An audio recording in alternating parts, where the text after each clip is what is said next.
Recent Yunus সরকার, doctor Yunus সরকার, তিনি বাংলাদেশের সরকার শেখ হাসিনাকে ফাঁসির রায় দিয়ে দিয়েছেন। ওই জন্য আপনাকে বলি, শুনে রেখে দেন, কোরআনের বিরুদ্ধে যারা কথা বলেছে, আলেম ওলামাদের বিরুদ্ধে যারা কথা বলেছে, ইসলামের বিরুদ্ধে যারা দাঁড়িয়েছে, সাজা হয়তো দেরিতে হয়েছে, তবে হবেই।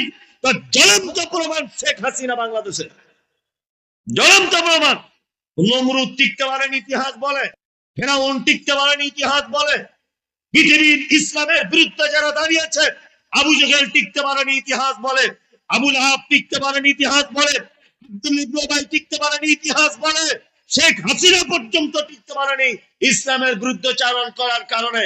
আজও পর্যন্ত যারা ভারতবর্ষের 30% মুসলিমদের সংখ্যালঘু নাম দিয়ে সুযোগ নিয়ে ওয়াকাবের সম্পত্তি কেড়ে নেওয়া, বাবরি মসজিদ ভেঙে দেওয়া, এসআইআর করে দেশ ছাড়া করা, এনআরসি করে তাদেরকে কুক্ষিত করে রাখা, ডিটেনশন ক্যাম্প করে তাদেরকে ভরে দেওয়ার পরিকল্পনা করেন, আপনাদের কাছে একটা কথা বলে রাখছি, লা তাহজান ইন্নাল্লাহা মা'ানা, আমাদের সঙ্গে থাকেন কে? কে? আল্লাহ। আমরা সেই রবের প্রতি বিশ্বাসী যে রব ফেরাউনের কাছ থেকেও বাঁচিয়েছিলেন নবী মুসা আলাইহিস সালামকে। আমরা সেই রবকে বিশ্বাস করি যে রব ইব্রাহিম আলাইহিস সালামকে বাঁচিয়েছিলেন নমরুদের কাছ থেকে। আমরা সেই রবের প্রতি বিশ্বাস রেখে বলি যে ইমামদারদের পিছনে, মুসলিমদের পিছনে লেগে কোনো কাজ হবে না। আল্লাহু আকবার। আমি তো মাঝে মধ্যে অবাক হই, মানে এত অবাক হই যে এগুলো বলে কি করে। আমাদেরকে কি সর্বনাশ করেছে জানেন? সর্বনাশটা বলি, তা ভারতবর্ষে আমাদের কি কি সর্বনাশ করে দিয়েছে দেখুন। নরেন্দ্র মোদী সরকার একটা জিনিস বুঝেছে যে 180 বছরের ক্ষমতা ব্রিটিশ, তাদেরকে তাড়িয়েছিল কারা? হিন্দু মুসলিম দলবদ্ধ ভাবে। ইতিহাস পড়েননি? বাদল, বিনয়, প্রফুল্ল, দীনেশ, ক্ষুদিরাম, এরা স্বাধীনতা আন্দোলনকারী ছিলেন। ঠিক অপর দিকে ছিলেন মাওলানা আশফাকুল্লাহ খান, ইসমাইল অমৃতসরী, মীর নিসার আলী, এরা ছিলেন না? ছিলেন। তার মানে হিন্দু মুসলিম যৌথ ভাবে আন্দোলন করে এদের স্বাধীনতা লাভ হয়েছিল, তাই তো? নরেন্দ্র মোদী সরকার এইটা বুঝতে পেরেছে, যদি হিন্দু আর মুসলমানদেরকে এক যদি করে দিই, আর এদের যদি মূল মোহাম্মদ ভালো থাকে, তাহলে আমারও পাছার চামড়া তুলে দিবে। ওই জন্য সব কাজে হিন্দু আর মুসলিম, সব কাজে হিন্দু আর মুসলিম, যাতে এরা কোনোদিন আর এক হতে না পারে। কি বললাম বুঝলেন না? যাতে কোনোদিন এক না হতে পারে।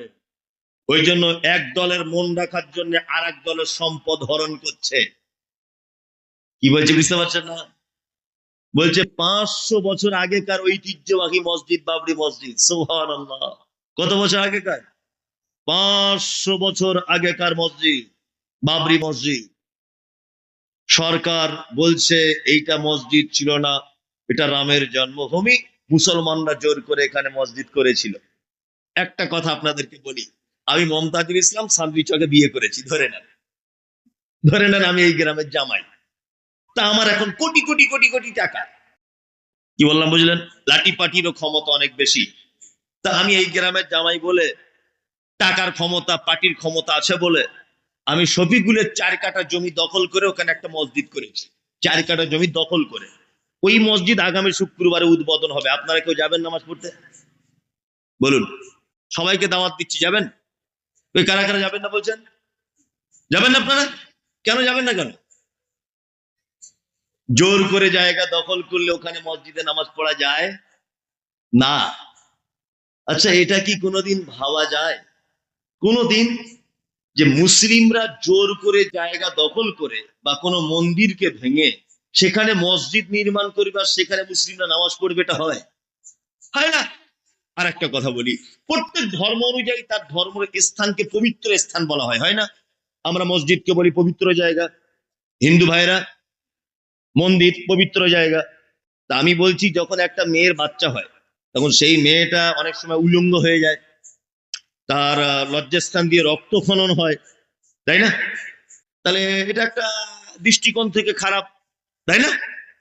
আচ্ছা, আমার স্ত্রীর যদি এখন পেটে যন্ত্রণা শুরু হয় বাচ্চা হওয়ার জন্য, তা আমার স্ত্রী মসজিদ পবিত্র জায়গায় মসজিদে বাচ্চা ডেলিভারি দিতে যাবে না কোন হসপিটালে যাবে? হসপিটালে যাবে। তা আমি বলছি, মন্দির যদি পবিত্র জায়গা হয়, তা রামের মায়ের যখন প্রসব বেদনা শুরু হয় তা রামের মা অন্য কোনো জায়গা পায়নি, মন্দিরের ভিতরে ঢুকেছিল বাচ্চা জন্ম দিতে। আর একটা কথা আপনাদেরকে বলি, এই কথা কে বলবে? ভারতবর্ষের রবীন্দ্রনাথ ঠাকুর, বিশ্বকবি, উনি কবে জন্ম হয়েছেন, কবে মৃত্যু হয়েছেন, ইতিহাস পাওয়া যায়। কাজী নজরুল, ওনার ইতিহাস পাওয়া যায়। মাইকেল মধুসূদন দত্ত, ওনার ইতিহাস পাওয়া যায়।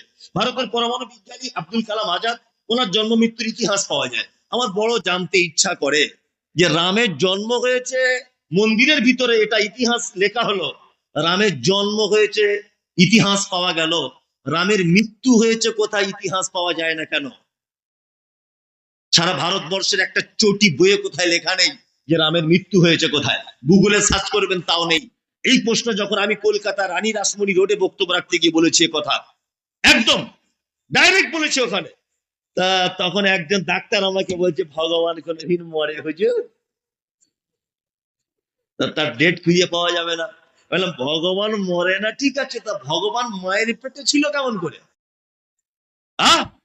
মায়ের পেটে কেমন করে থাকে ভগবান? আশ্চর্য ব্যাপার না? এদিক ওদিক করে মোটামুটি বাবরি মসজিদটাকে নিয়ে নিল। ভালো করে বুঝবেন, বাবরি মসজিদ নেওয়ার পরে এবারে রাজনীতিতে কিছু করতে হবে। আর ও নরেন্দ্র মোদী সরকার এমনি পরের জিনিসের লোভ বেশি, নিজের বইয়ের খোঁজ খবর নেয়। হাসিনার সাথে খুব প্রীত, বুঝলেন না? ও পরের জিনিসের উপরে লোভ বেশি, নিজের মাল পছন্দ হয় না। কি বললাম বুঝলেন? ওই জন্য দেবত্ব সম্পত্তি আছে হিন্দু ভাইদের, দেবত্ব সম্পত্তি, লক্ষ লক্ষ বিঘা জমি। ওই সম্পত্তিতে টার্গেট নেই। টার্গেট কোথায়? ওয়াকাফ সম্পত্তিটা নিতে হবে।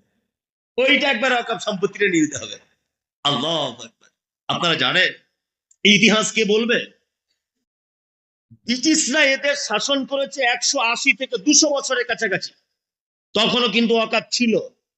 ভালো করে বুঝবেন, ওয়াকাফটা ছিল কিভাবে? এলোমেলো। তবে ব্রিটিশদের একটা বৈশিষ্ট্য ছিল যে ব্রিটিশরা ওয়াকাফ সম্পত্তিতে হস্তক্ষেপ করেনি। ভালো করে বুঝবেন, মুসলিমদেরকে কিছু দিতে পারেনি, কিন্তু মুসলিমদের সম্পদ নষ্ট তারা করেনি। 1947 সালে 15 আগস্ট যখন দেশ স্বাধীনতা লাভ করে, ভালো করে বুঝবেন, 1947 সালে দেশ স্বাধীন হলো। 1957 সালে এসে ফার্স্ট টাইম কংগ্রেসের পিরিয়ডে ওয়াকাফকে বোর্ড হিসাবে গঠন করা হয়। যে সম্পত্তিটা এলোমেলো করা আছে, 1957 সালে এসে কংগ্রেসের পিরিয়ডে এইটাকে একটা বোর্ডের মাধ্যমে পরিচালনা করার ব্যবস্থা করা হয়। সেই থেকে নিয়ে 2024 সাল 23 সাল পর্যন্ত, 24 সাল পর্যন্ত সেই 1947-57 সালের আইন অব্যাহত তো ছিল, এবং সেই মোতাবেক বোর্ড দ্বারাতেই পরিচালনা হচ্ছিল। এখন এ দেশের সরকার এসে সব চিন্তা ভাবনা গবেষণা করে দেখছে যে ভারতবর্ষের দ্বিতীয় ইনকামের রাস্তা হচ্ছে মুসলিমদের ওয়াকাফের সম্পত্তি। ভালো করে বুঝবেন, কত সম্পত্তি, কত। সারা ভারতবর্ষের ইতিহাস বাদ দিয়ে যান, সারা ভারতবর্ষের নলেজ আমার অতটা নেই। আমি যে বাংলাতে বসবাস করি, বাংলাতে জানেন, হ্যাঁ, পশ্চিম বাংলাতে ওয়াকাফের যে সম্পত্তি আছে, এই সম্পত্তির পার বছরে ইনকামের যে রাস্তা বা ইনকাম যা হয়, তাতে করে প্রায় 800 কোটি টাকার কাছাকাছি প্রত্যেক বছর ইনকাম করা সম্ভব। 800 কোটি টাকা। রাজ্য সরকার মমতা ব্যানার্জি ইমাম সাহেব মুয়াজ্জিমদের ভাতা দেন 230 কোটি টাকা। বাকি টাকা যায় কোথায়?